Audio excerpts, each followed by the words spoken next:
Кукуня! Тамақ жесің бе? Жоқ, құрсам тоқ.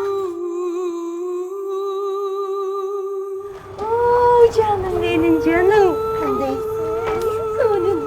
Қараңызшы, атама соның кукла сатып берді. Оқымыш қой я. Мақсат менен сүйлөшүп атасың ба? Ал азыр шайлоо пайлоо деп азыр кол бошобой жүрөт окшойт. Мен абдан оор күндөрдү башыман өткөрдүм. Сен жанында болгон жоксуң. Сатпайсың ба? Мен башында ушул жумушка өлкөмө чын дилимден кызмат кылайын деп келдим. Бирок андай болгон жок. Тим эле баары принципиалдуу болуп кетчү. Сен өзүңдүн кызың жөнүндө ойлондуңбу? Келечеги эмне болот деп? Кандай өлкөдө чоңоет деп?